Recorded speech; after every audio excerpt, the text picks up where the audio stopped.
Welcome back to This Week in Indies. 2023 has been an interesting year. AI and corporate greed shut down an entire creative industry for nearly the entire year. The crazy elite got crazier, and Amazon doing what Amazon does so well, being not so transparent. But what has it meant for our creative outputs? Has there been something we've done differently? Something we've discovered that has helped us along the way? What are we keeping our eyes on that we may implement for 2024? We will discuss this and more with our roundtable discussion panel. Then C.L. Cannon will be along with indie books you might like if you are a fan of Dies the Fire by S.M. Sterling. Then, for the final 5 minutes, I get to nurture the creative output of our guests in the 5-minute drill. So grab a cup of coffee, sit back, relax, enjoy the show, and engage with us in the chat as we get ready to talk about these things and more on This Week in Indies with your host, Joe Compton. Yeah, see, I didn't even put me big on the screen. That's how wonderfully alert I am this morning. Hello, everybody. Welcome to This Week in Indies. Good evening, good morning, good afternoon. Greetings and salutations. We are live, and I am sleep deprived, so you'll all have to forgive me for the craziness that is about to ensue. But luckily for me, I have a wonderful group of people who are going to help me get through that. And if not, we'll just have a wonderful time having a grand old shit show. But welcome to the show. Let's just have everybody introduce themselves. So, JD, why don't you start us off, please? Greetings, fellow humans. It's been a while since I've been on one of these live shows. It's nice to be back. It's nice to not be constantly coughing. Let's knock on wood and hope that that's not the case. I'm the author of 22 books that includes poetry, nonfiction, urban fantasy, middle grade, and A Partridge in a Pear Tree. I'm originally from Puerto Rico. Puerto Rico shall always be home, but for some reason I decided to move to Atlanta a couple of years ago. I think I just wanted to see the real life world premiere of The Walking Dead. Don't recommend it. Thank you for being here. Appreciate it. All right, Allegra? Hi, I'm Allegra Pescatore, author of fantasy and science fiction, primarily featuring disabled protagonists. I just came back from a week-long writing retreat with all my co-authors, so I'm also a little sleep deprived, but I'm excited to be here. Nice. Welcome. Thank you for being here. Appreciate it. All right, Tiffany? I'm Tiffany Vega. I write all over the place between psychological thrillers to epic fantasies. And I also run a company called Mood Alchemy that spreads mental health awareness and supports the LGBTQ plus community. And I'm sorry, I'm on the tire train too, because I was at a craft fair until midnight last night. So excuse me. Awesome. Oh, that's cool. All right, AJ. Hi, I'm AJ Mullican. I'm author of paranormal romance, contemporary romance, lots of basically if there's smut, I've got it. And I'm not that tired, but then I don't sleep. So I've been up since like 11:30, but that's my norm. So I'm all happy. Hey, awesome. I like happy AJ. All right, Sarah. Hi, I'm Sarah, writing under SG Tosh. I write dark fantasy, urban fantasy, dark humor, all of it set in either Las Vegas or the larger state of Nevada, which is where I'm from, where I live. And as far as my tired scale goes, I've been tired for about 20 years, so I don't even feel it anymore, I don't think. All right. Well, I appreciate everybody just jumping on the tire train with me. It's awesome. We'll ride it together. Speaking of together, we've got everybody out there. We got Sean out there, JD breaking the fourth wall, and then Anita, and then A.L. Mangle. Hello, everybody. Welcome. So we're talking about 2023 and just the year that it was in terms of how we as artists have grown, how we what we're looking forward to for 2024 and all that. So I want to start the conversation by talking about What are some of the newer things that you discovered about yourself or in your creative process or, creatively this year that you didn't have 2022? Yeah, I'm starting off with a big one right off the bat. It's like, let's go light. I will say that the biggest thing that I think I did this year was I went to Multiverse, and talking with everybody really kind of like lit an inspiration under me and gave me so much insight on how to like curve my business into what I want it to be, as far as like marketing and just putting myself out there. It was like the biggest thing I think I did this year, and I've already seen a growth in my business just from that. Nice. I've learned not to depend so much on KU. I'm going to, I think, start pulling away from it. Ever since the KU price increase, which I'm sure is going to come into play here in the conversation, I have seen a severe drop in page reads, and I need to kind of break away from that and get that crutch out from under me. Oh, I just don't want to feed the machine any further. I'm trying to get things organized in terms of Ingram Spark, but there is a learning curve to that. I had forgotten how annoying it can be just because how you format in one platform and how you format in another. You're like, yeah, I can use the same file. No, you can't. You have to put in the time. Stuff that I've learned. I had learned this a while back, but this year I've really put into practice having to say no and having to cancel for different reasons, mental and physical, or COVID. Yeah, I dodged the bullet for 3 years and 10 months, and then like Neo in the Matrix, I'm like, yeah, avoiding, and got hit. Um, and another thing that I learned was to pull back the joy that I had lost for a couple of months because I was really, really, really, really in the grind of work. I was trying to make things happen, trying to make things flow.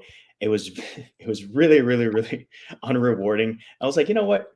I'm gonna carve time during the day at some point to do my stuff and feel like a little rebel and feed myself with joy, and that has helped me all around just feel better. I'm getting the work done, but I'm not like constantly in the grind. And just by not constantly being in the grind, because like many people who are indie, I need my writing is my side hustle. Eventually the dream is for me to live off that, but only this year or last year was the first time that I was able to go like do proper grocery shopping thanks to my royalties. You can't live off that, but it's a step in the right direction. Yes. So for me, I had kind of an interesting year. My first books I published in 2019, but it was like just put them out there and kind of see what happens.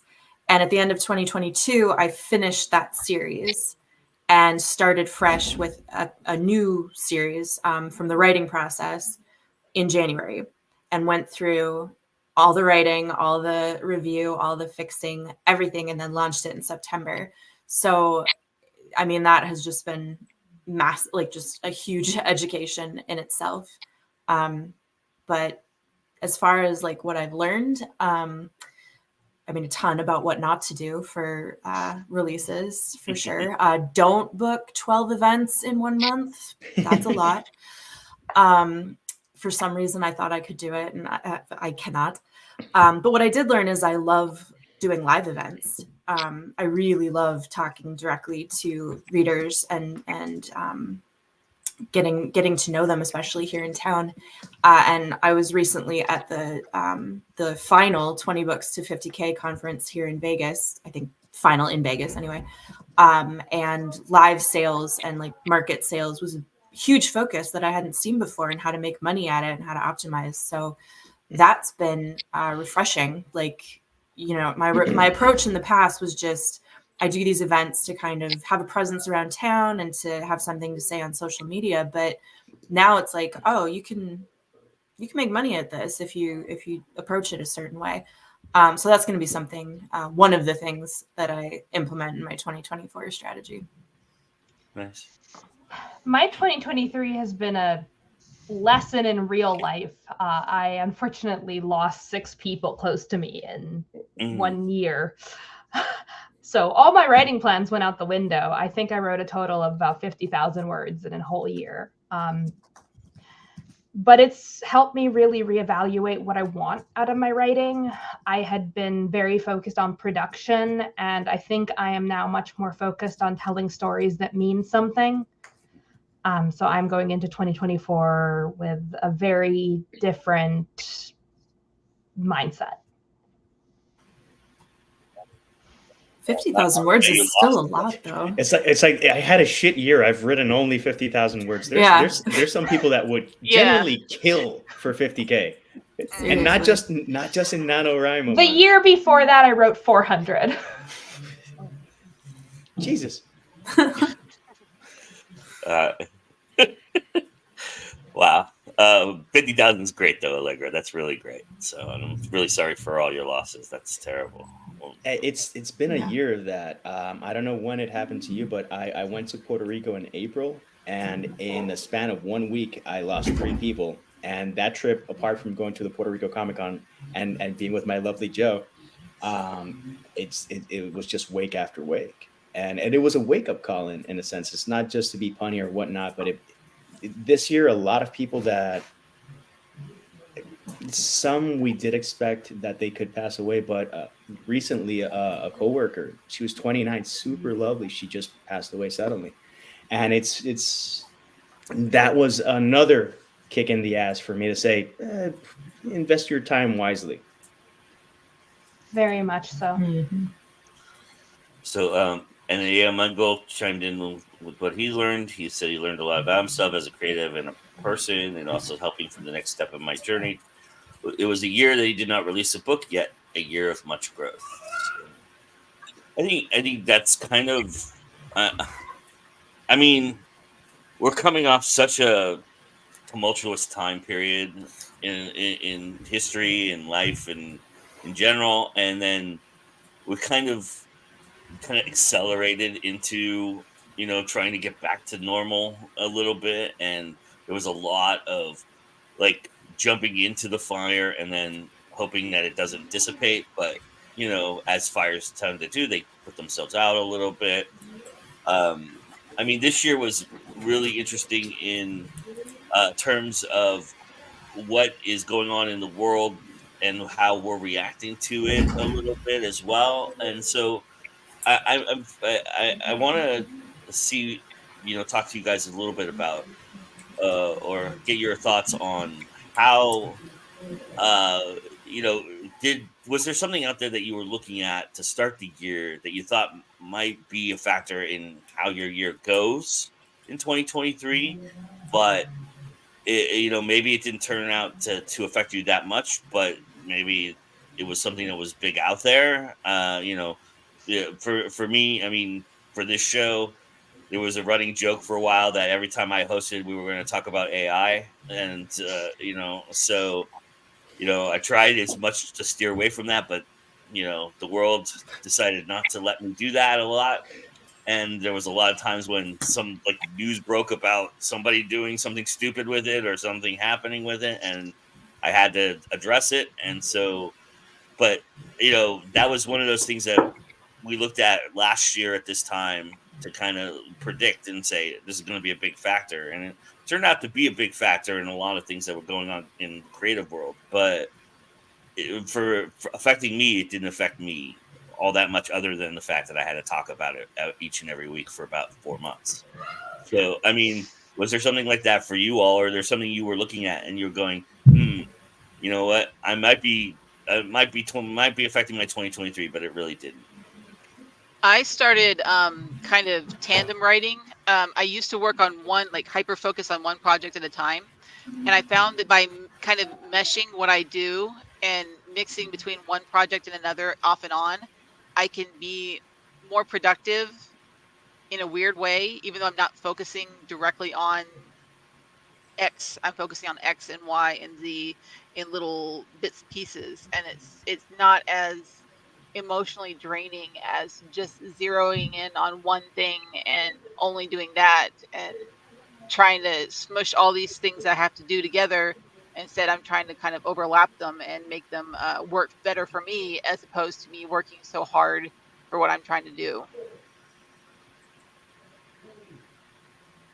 Well, I think for me, KU was a big thing at the beginning of the year that I thought was going to uh, really hurt like my sales because of them paying less for their writers and it costing more for the readers. But I haven't seen a huge drop in my KU reads, even though I'm looking for other avenues for it. Um, it's been pretty steady for me, so it's something I know I'm going to have to adjust eventually. But I really thought that would impact me a lot.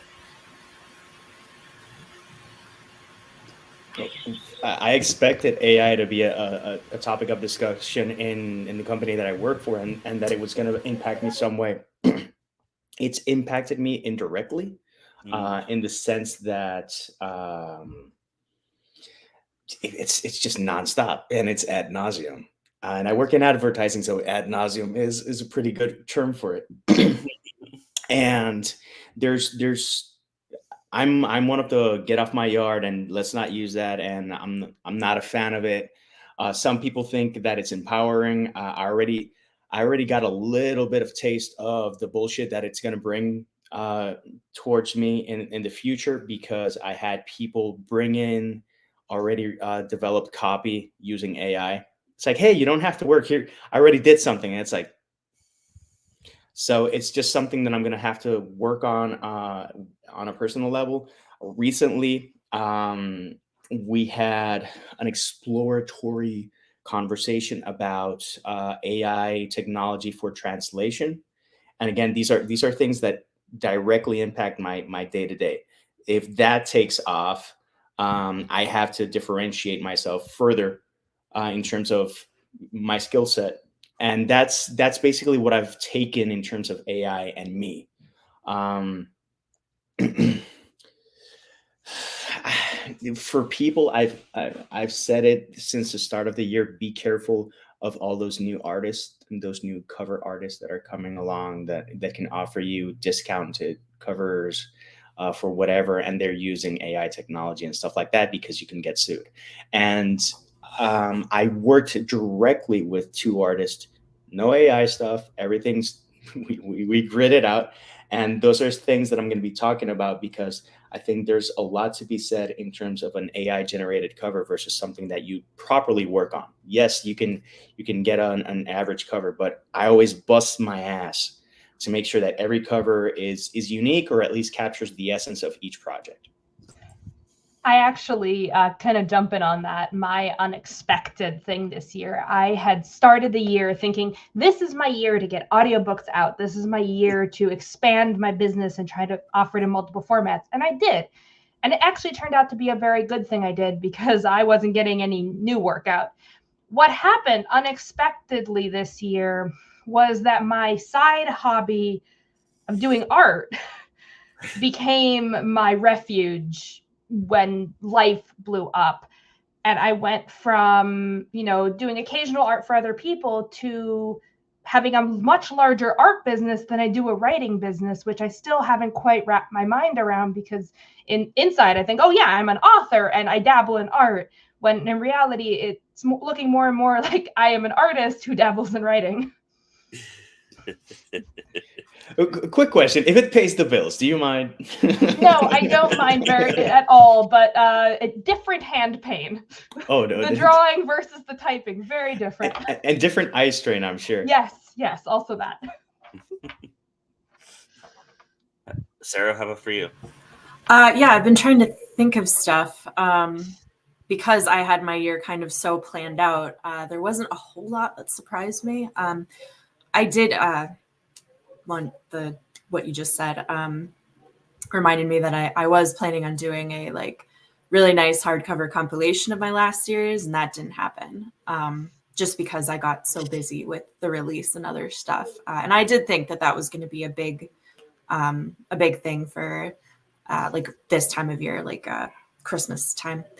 But it's probably best that I didn't do it because I also, in July, I lost my job, which was just part-time. So it wasn't like I couldn't put food on the table or anything, but that did affect, you know, my ability to pay for things and produce things, extra things outside of the new book and the new series. So Well, the good news is that I've seen a couple of things done with AI and stuff like that I've had to correct, and I'm like, okay, my job is still safe.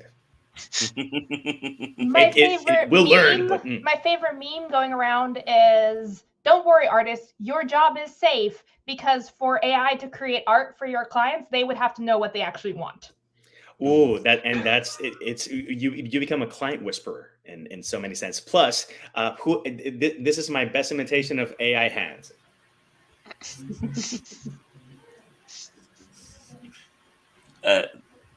A.L. Mingle says, I historically envision something at the start of the year, and many times the year will progress differently. Days of discouragement come, like many, but I started making a year in review videos in 2014 to help me show my productive. I think you want to say how productive. Okay, sorry, I can't read. Show me how productive I was throughout the year. We don't always see day to day what we accomplished. These videos help me with motivation and encouragement. I've seen things created with AI, and they cannot match the human mind. And spam is out of control. I saw an AI generated artwork win a contest. I'm not sure if it was last year or if it was early this year. It was the SBFBO cover contest. Someone, and then it's like, and then the guy defending his stance, which is to me, when someone defends their stance on a topic like that, it sounds like they're selling me Bitcoin, and it's like, dude, shut the fuck up. Seriously, I'm not interested. It's like I had to refine. I had to refine the prompt so much, and it's like,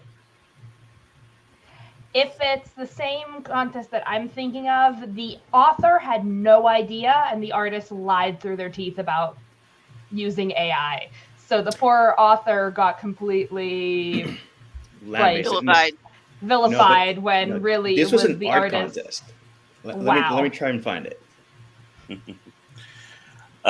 So yeah, that leads me into the next aspect of things, and our lovely friends at Amazon doing what they do.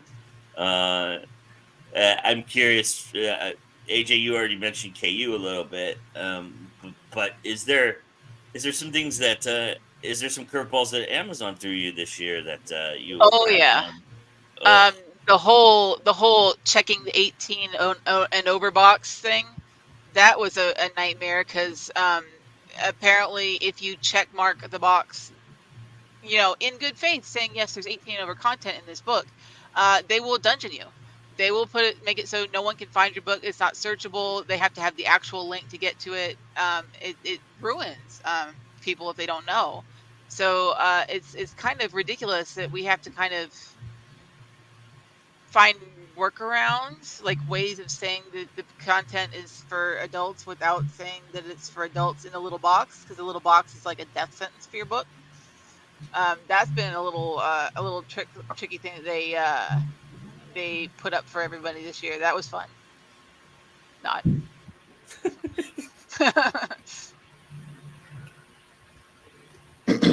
For me, I didn't adjust. It just was a reminder of things that I am willing and not willing to do in terms of my output, and I'll explain myself. They raised the prices of their printing and shipping costs and stuff like that. So at least for this year and probably next year, I won't be adjusting the prices and bumping them up, just because I kind of refuse to play into that, and hoping that things level out. And fortunately, again, I don't live off my writing, so I have the luxury of saying, screw it, I'll take the cost on. But it also, I think Beyond Human is going to be the last real chunker of a book that I do. And I'm probably going to adjust in terms of word count for future projects to make sure that I can make it, cost effective, feasible, and that I can actually regain, money easier.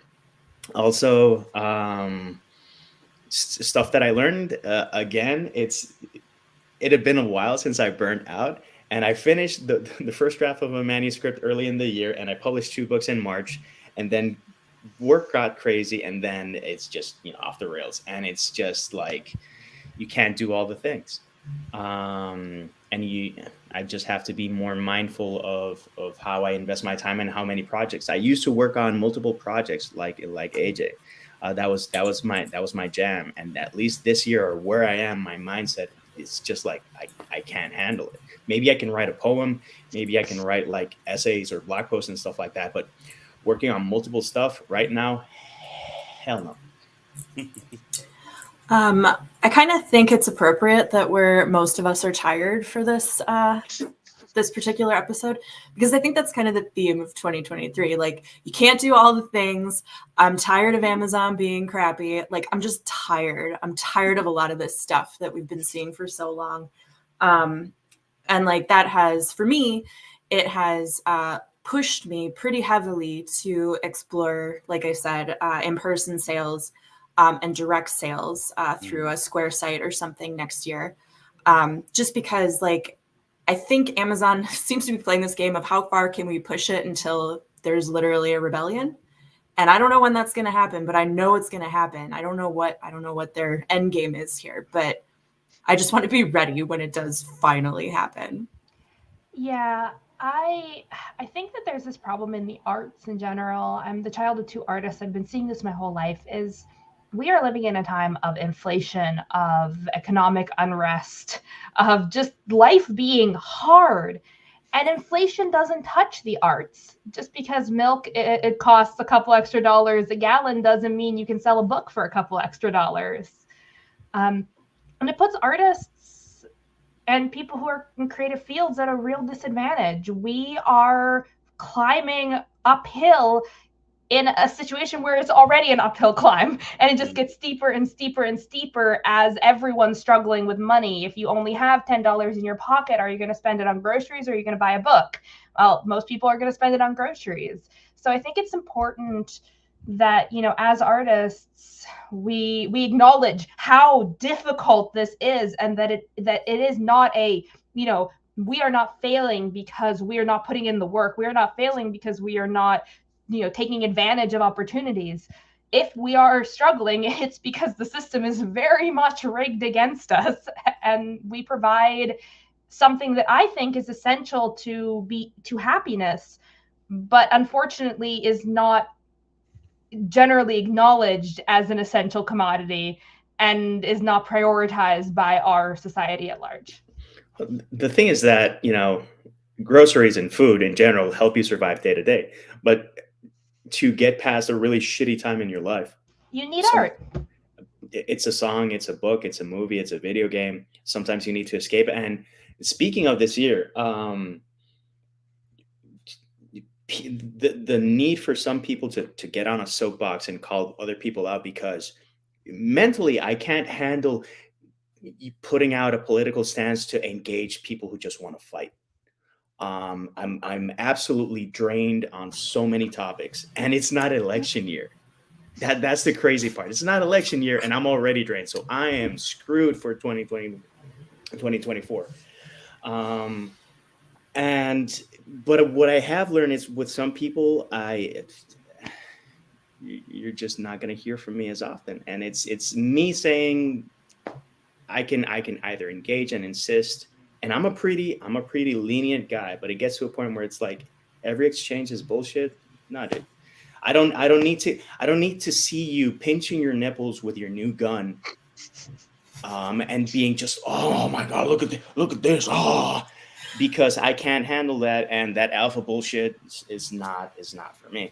And that's just one topic. I didn't touch any of the wars that, if you don't pick a side on conflicts that are super complicated, and it's like, I just really wish there wasn't any war. And that's not an acceptable answer for some people. You got to choose a side. And I'm like, this is not a football game, dude.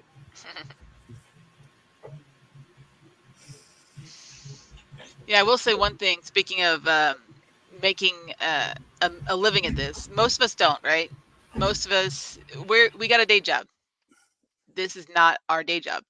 But I will say this, even though my KU reads been down, my sales been down. My husband actually admitted last month that my Amazon money helped pay some bills, and that's like the first time in my entire 8 years of publishing. So I'm gonna just take that win for the year and just go with that. Nice. I Um, mean, somebody who has multiple books, AJ, are you exploring the direct sales marketplace? I'm curious. I'm looking into that. Mandy Mellinson, she's working with a lot of authors on working to get away from the Zon and working to kind of branch out into either wide or direct sales. And she's been a real big help for me ever since I published my second book through her. So I really look forward to seeing what I can do when I get out of KU and seeing how that helps or hinders me. Once I finally break out, I've just started the process of looking to see which books have to come off at which time, because all of my KU is like scattered throughout. I've got some books that are going to come off at different times than others. But we'll see. We'll see how it goes. Awesome. So AF Stewart said that the artist who got called out in SPBO, God, you guys making me do acronyms this morning. Thank you. Lied to everyone. The author did a new cover though, and did two other authors who used that artist. I put the link to what I was referring to, but it doesn't show up because it's a link and it's probably recognized as spam. It's like, ooh, evil. What I was referring to was from last year in September. An artist won, and it was an art contest, like a genuine art contest, and he won. And people were livid. And I don't think it's going to get any better. No, I mean most sites have like most conferences have labeled if they have an art show or not that you're not allowed to submit AI art, and that you have to admit it if you do. But it's an honor I've seen system, that a lot. or do they have ways of verifying? Because I don't know. I have no idea, but I've seen that in the rules and guidelines a lot in a lot of these things. So I know that that's being bandied about in the conference world, at least. At least I'm seeing it. I don't know how they determine that, or they're going to need AI technology to determine if AI technology Yeah. was used to generate art using AI technology. But I've come to this conclusion. I've been experimenting with it, that there may be a use for AI that no one is seeing, which is iterating on how to do things incorrectly. I've been sometimes doing like, okay, I have a crazy idea for how this chapter could go. Let me feed it into an AI, see what comes out the other end, just have a gut check of, oh, I like this direction, or oh, I don't like this direction. Delete everything, don't use a single word that AI spouted, and then either go in that direction or go in a different direction. it seems like a lot of work, though. It is, but sometimes it can save me an hour. And I've been very careful not to use services that put money into any AI developer's pocket, because the last thing I want is to encourage them. And I don't think that it's going to become part of my actual process, but it's so bad that sometimes I'm curious to see, like, how bad can it be? Can it make my mistakes for me so I don't make them?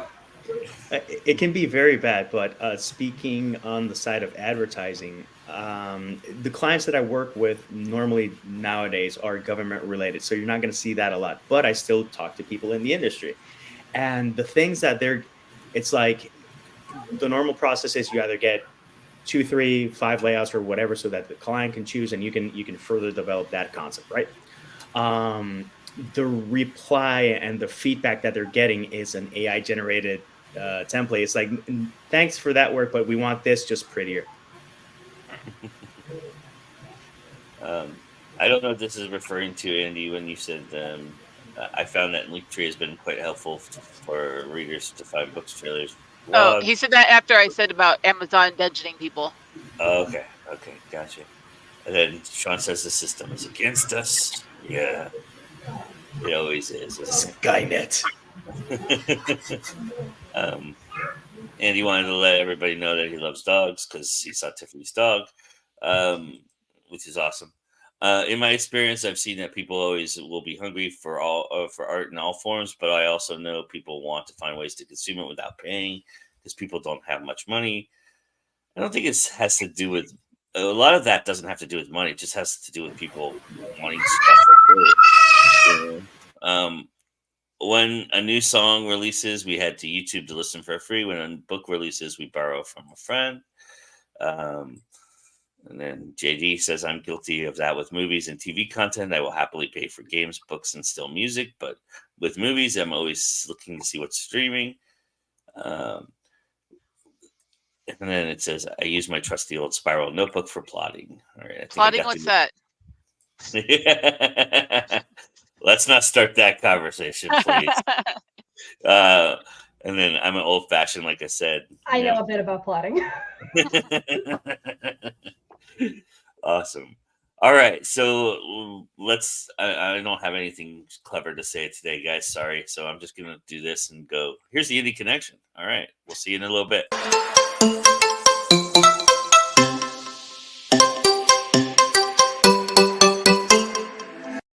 Hey guys, C.L. Cannon here from Fiction Atlas Press, bringing you another Indie Connection. Today I'd like to tell you about some indie books that you might enjoy if you're a fan of Dies the Fire by S.M. Stirling. The first book I have for you is called Darkness Begins by Harley Tate.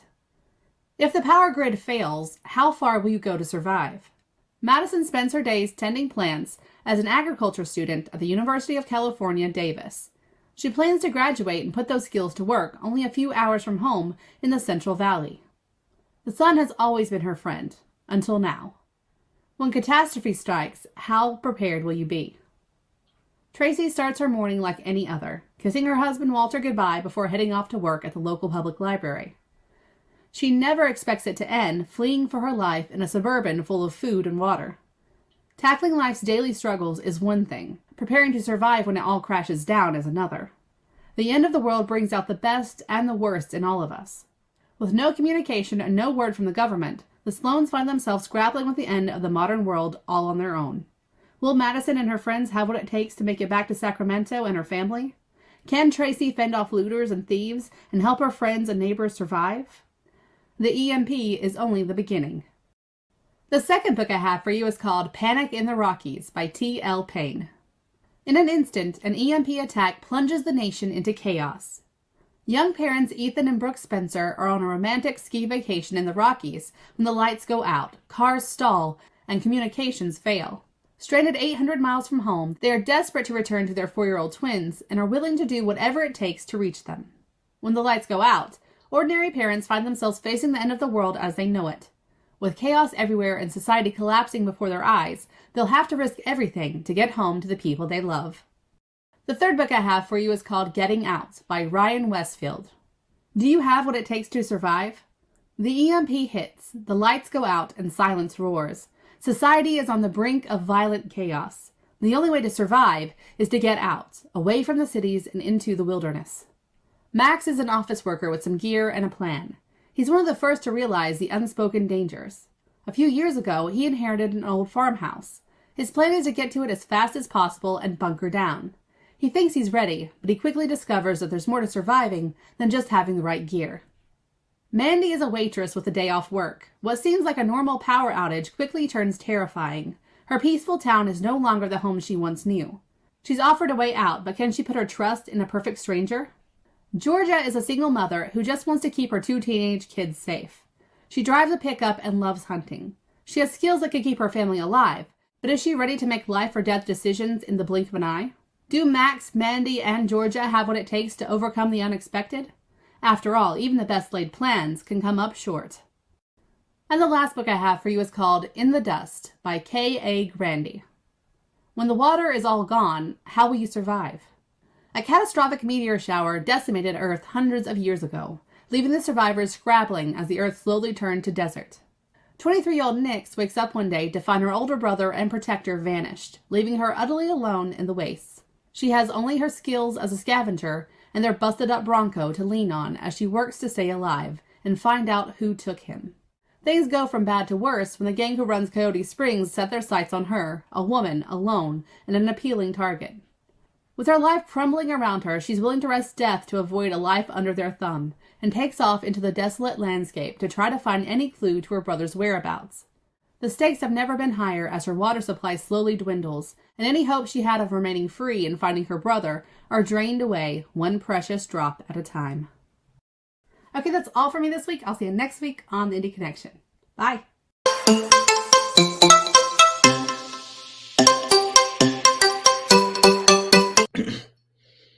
As always, we thank C.L. Cannon for that wonderful Indie Connection.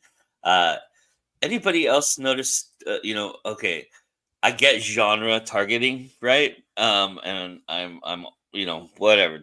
That's part of the game and everything.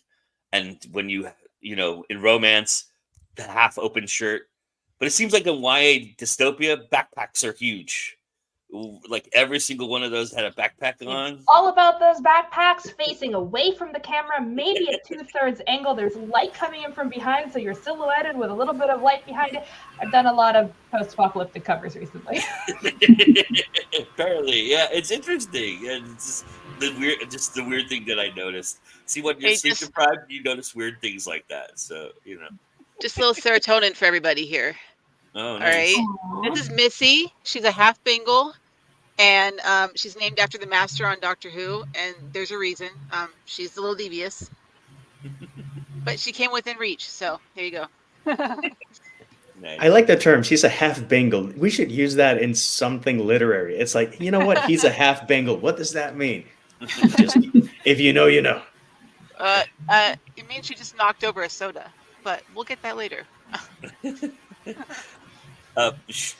Before we broke off, Sean wanted to mention the difference between getting YouTube movies and music is that the YouTube charges us the advertisers, so people are making money. I get no residual revenue when someone borrows a book, and I'm okay with that. I mean, KU you can do that for, but I mean, as we've been talking about, kind of sucks. A.O. Mango says, I've been shifting my focus to the international markets. All right. That has helped with sales. Yeah. Cool. Awesome. What is this thing people talk about? Focus. What is that? Plotting and focus. My ADHD brain has no idea what you're talking about. Yeah, the thing is that sometimes when I post less or just don't post, I get sales, I get likes, I get views, and I'm like, and then I get those messages trying to promote that for me to, you should generate more content. And then I do. And especially in YouTube, it's like you put up a video. It's like, yeah, we're going to dock you 2 subscribers just because. That's how it works, man. That's how it works. I don't know what to tell you. I've lived that for 6 years. So, I do want to kind of wrap up the conversation and talk a little bit about, 2024 and the aim and the goal. So, we look at some things in that, 2023 didn't exactly come across. And it's interesting, we were talking about earlier that, the idea is we're all tired, right? But 2024 seems to, be coming up on us faster, than normal years come up on us. I don't know. Just as I get older, they go faster, I guess. But I'm curious what you're looking at, and have you thought about it already? What you're going to go after to start with? Is it everybody got a little game plan going right now? Oh yeah, I've got a spreadsheet of what's due next. So and the word counts and where I'm at in the word count and the pre-order date and etc. I've got at least the next half a dozen stories and books lined up. So I know what I'm working towards, because I know what my due dates are. That and the reality of those is hitting like you said, like a brick. It's like, oh yeah, that's due. Oh crap. It does go by a lot faster. Next year is going to be wild for me. I mostly work with co-authors in collaborative series, and this is the first year where books that I have not written a single word in are going to be publishing in series that I started and am actively running. So next year is all about supporting my co-authors and helping them get their books out to push the stories further until they, tag me back in and it's my turn. Right. I'm actually looking at my 2024 plan, and it's more than a plan, it's a wish list. And obviously, it is too long. And I will be trimming and culling it. Priority is to finish Beyond Human. Anything after that is gravy. Things that I want to do. I want to do 3 book events. I'm already scheduled for 1. So it's like low hanging fruit. But I want to do something in Atlanta. I have to see what makes sense money wise and time wise, etc. Because I did do the Atlanta Comic Con a couple of years back, and boy, was it a bust. So I just have to decipher a smart way of how I do that. And a book event can be anything. It's just to be a bit more active and be able to say that I'm an Atlanta writer. I'm always going to be a Puerto Rican author. But there is a project that I'm going to be working on that is based in Atlanta, just because I've been here. And you walk around and it's not like Dan Brown. It's like, oh, there's an obelisk in the middle of nothing, and I'm going to use that in my plot. But it is kind of like Dan Brown, because I'm going to be using things that aren't landmarks just because the idea for the novel came when I went to have lunch in a place and I saw 2 signs in a certain angle, and I'm like, that's a book title. Seriously. Just going to be more organized. I'm going to probably drop the prompts to March of the Writers early in January or early in February, so that I can have that and just generate all that content. And all the things that I want to do, I'm going to see what's feasible, and I'm going to see what I can organize. A March of the Writers is something that I can organize, and I can generate content, way ahead of time. And that is the plan. Knock on wood. And then there are some indie projects, but there are 2 particular projects that I will be querying just to see how that goes and find out if it's worth my time, or if it's just something that it's going to be it's going to be an energy suck, and eventually I release indie. But it will be developed with the mindset of, let's try to publish. Awesome. So for me, I have my year pretty well planned out. There's going to be 2 more books in my Death by Misadventure series, one in April, one in September. And other than that, that's pretty much it as far as writing goes. But I've kind of already said this, but it's going to be all about doing more events, doing in-person sales, making more. I really want to be like, and I've always wanted to be a Vegas writer. Like, all my books are set here, and I want that kind of to be something that people associate with me. So building my local readership and my local community is really important to me anyway. And then also ramping up direct sales, and sounds like international might be something I might look into as well. And then also figuring out a way to incorporate video into my social media. I really like video, but I've just been too busy. And I do want to start doing something with that too. Did everybody answer? Oh. Go ahead. For me, I actually have 4 books planned next year. 3 of them are already written. Just going through the editing process, so it's going to be a big year for like publishing books for me. But I'm doing a lot more in-person events. Like, I will be in Atlanta, I think it's in May, and then hopefully again for Multiverse. I have a couple other events I'm waiting on, but I'm also putting a push on. I don't really talk about it, but I do have like a YouTube page for writing that I really want to like just dive into and doing again. And I also have a podcast that I have not been very active with, but it's called Scribble, Scribble, Scribble. So it's like a journey for writers. So I'm hoping that I can really push that this year, or for next year as well, and just kind of diversify my journey with, to help other people who might just be starting out that want to get into writing, because it is a big undertaking that we don't realize how big it is. Nice. If Stewart also is joining you on the editing train, she says she has a lot of editing to do. And then A.L. Mangle says, I just wrapped up a 2-year book tour back in October, so 2024 will be a writing year for me. I have a new novel as well as a memoir, which I completed 2023 and currently making the rounds in New York. All right, good luck, man. I hope that works out. Yeah, I mean, 2023, whoo, goodbye. Good luck. You know, and yeah, 2024 is going to be interesting. I am curious. I mean, it sounds like you guys all kind of used this year to kind of.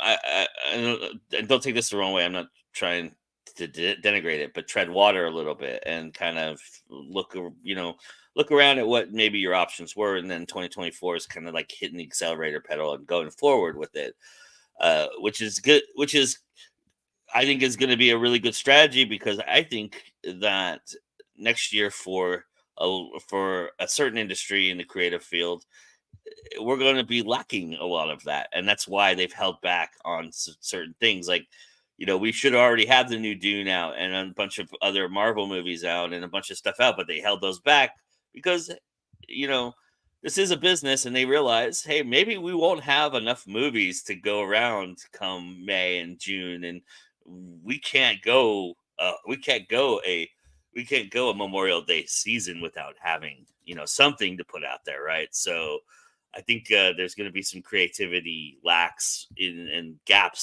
So if you guys can get yourselves out there, that's probably a really, really good good strategy, I think, for this year. And Sean wanted to let everybody know, folks interested in Multiverse, ping him. Folks interested in Jordan Con should also ping him. And 2025 or 2024? I think he meant 2024. Maybe Sean's a little more tired than he let on to. Or he's super organized. Or he's way ahead of the game. Awesome. Keep going. So yeah, I think I don't know. I think we're good, right? Everybody, we talked enough. All right, let's have some fun. All right. Give me a minute here. Let me put everything together. Talk amongst yourselves. I'll give you a topic. I don't know. I don't know what the topic will be. Words. We say words. We're good at talking. Tell us about his 2024. You want me to talk about my 2024? Well, under your name there. Well, he needs time to think through. To be full of creating. Yeah, my 2024 is going to be interesting. We'll see how it goes. For most people who don't know or do know, I signed a deal memo to make a feature film.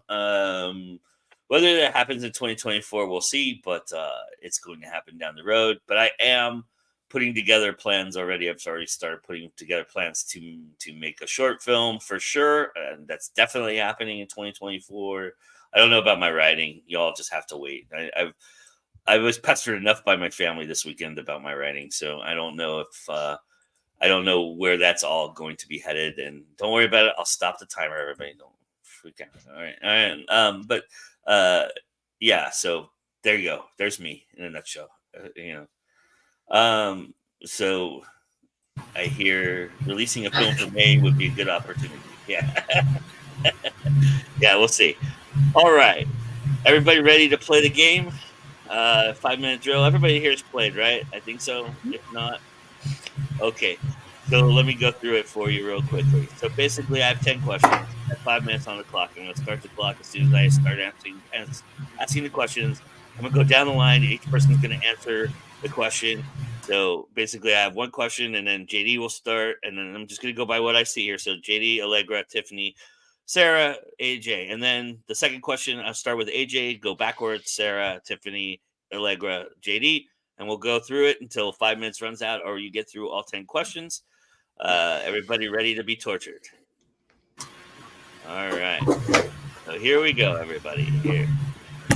All right. JD. Let me do this. All right. Take 2. JD. Character of yours you're most thankful for? Mrs. Fawn. It helps me to keep interacting with Mom. Nice. Allegra. Sky. She's really helped me cope with my ADHD diagnosis. Nice. Tiffany. Oh God, character. Yeah. I guess I would say Lilith. This is my favorite character. Nice. Rex from the Dead Mall series, because he's a teenage wannabe anarchist, and he just keeps me young. Nice. AJ. Jerry. All right, AJ. Would you rather write a redemption arc or a revenge arc? Redemption. Revenge. Tiffany? Redemption. Revenge. Nice. JD? Redemption. We got a nice alternate. All right, JD. Side dish that is a must-have on your Thanksgiving table. So many. It's stuffing, but in Puerto Rico, it's meat based. It's not stuffing. It's not bread based. Okay, awesome. Homemade cranberry sauce. I'm very particular about it. All right, Tiffany. Sweet potatoes. All right, Sarah. Stuffing, specifically my dad's stuffing. Nice. AJ. The real cranberry sauce. Nice. All right, AJ. Winter snow, yes or no? Yes. All right. Sarah? From afar. I like it out the window. Tiffany? Yes. Allegra? Kill it with fire. JD? I'm a tropical fish. I can handle one snow, but fuck the cold. All right, JD. Menu item at a restaurant that if you see it there, you have to have it. An interesting cocktail or a cola. Actually, a place had Curiosity Cola, and I wrote about it, and then I saw it in real life, and I was like, I have to try that, and it delivered. Nice. Allegra? Tom Kha soup. Nice. Tiffany? Cheese enchiladas. Creme brulee. Let's say. AJ? Shrimps. All right.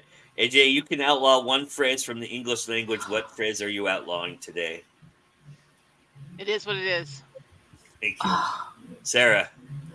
Oh crap! I can't think of any phrases. I'm literally blanking. Can I pass? No, yes, go ahead. Tiffany? One word, yeet. Allegra? Can I get political? Sure. Make America great again. All right. Wow. JD? Vote for me. Fuck that. I hate politics. All right, JD. Which is worse, a liar, a cheater, or a straight up asshole? Straight up asshole. Some liars are doing it for the right reasons. Some cheaters are doing it for the right reasons. An asshole is always going to be an asshole. Very well. A straight up asshole. All right. Tiffany? I would say liars. Okay, Sarah? Asshole. AJ? I lie for a hobby, cheating. All right. AJ, how often in your writing would you say an average sorry, this is badly worded. I'm stopping the clock. Sorry. Let me get through my own question, for Christ's sake. Holy crap. Come on, stop. Okay. Oh, okay. All right, AJ, how often in your own writing would you say on average you get bogged down looking for that one word, phrase, or thing? At least 3 or 4 times a day. Sarah? I would say, at least once a day. Tiffany? At least once a day. Almost never. I put in brackets, find the word later, I close brackets, and I keep going. Nice. JD? While writing, never. While editing, every paragraph. And JD, you can say the one that I know. I actually wrote this next question specifically for you, by the way, because I was watching the show and on YouTube and I saw it, and so you can say it if you want it. It's not a game show per se, but that's fine. But game show you always want to be on. A game show, dude. Double Dare. Okay, Allegra. Actually. All right, Tiffany. Oh God, game show. The Weakest Link. Okay, Sarah. Does Taskmaster count as a game show? Sure. Yeah. AJ. Is World's Worst Cook a game show? Yeah, good enough. Competition show, same Yeah. thing. All right. I I was hoping you'd say Hot Ones, Shady. That's why. But not the game show. I want to be on the talk show, not the game show. Okay, yeah. All right. Okay, so AJ, in honor of the late great Tina Turner, born today, how much would you say comes into your writing that love's got to do with it? All of it. Nice, Sarah. Only recently. Tiffany. I would say all of it. Allegra. Eh. JD. A lot. All right. Well, I gotta say, for this particular episode of this particular show, love's got a lot to do with it, and I love you all for getting me through it. It's been an incredibly difficult, but we did it, and I would thank all of you for being here to do that. And let's go through the room and see where everybody can go check you all out at. So Sarah, start us off. Tell everybody where they can find you, please. Yeah, you can find me at my website, sgtosh.com. Oh, I got it right. The right direction this time. And I'm on Amazon too. But yeah, that's where you can find all of my social media and all my news articles and in-person events. There are going to be a lot more coming up in 2024, I hope. There will be. And I've got I've got a link to my direct sales, such as they are right now. I've got some special Christmas stuff on there. So yeah, go check it out. Nice. All right, AJ. AJMulligan.com. I did not point the right direction, but that's okay. You can buy my signed paperbacks there. There's a discount right now. If you can find the discount code, I'll let you find that on social media, which you can get at ajmulligan.com/author. You can find me. Nice. Awesome. Tiffany? You can find me at booksbytiffanyvega.com and here on YouTube. All my links to everything is on Books by Tiffany Vega, my Shopify store and everything. So nice. Allegra? You can find me and all of my co-authors at aocollectivepublishing.com. And I am at Author Allegra pretty much everywhere on social media. And I always love to connect with people. Nice. JD? JD Strata Writer. If I'm participating in a social media platform, that's what you're going to look for. I do not have a sale, did not get organized in terms of that. I'm focusing on writing, but any and all royalties that I earn during the month of November, I'm actually going to be doubling the donation. Not a huge seller. I'm going to be doubling that probably to one cause next week. So if you're looking for books, I'm mainly on the Zon. If you want to support a local business, I'm always going to refer you to Tazas y Portadas, which is a local bookstore in Puerto Rico. They still have some of my books. If you buy from there, that's always going to be the best option. The second best option is the Zon for now. We'll work on that for 2024. Awesome. All right, and you're right here at Go Indie Now. Thank you very much. Congratulations, you found us. We really appreciate you being here. Like, comment, subscribe, smash the like button for us. Do all those wonderful things that you do. And thank you so much, everybody, for being here. And remember, as I get my shit together here, that it's always time to go indie now. And we'll see you next time. Bye.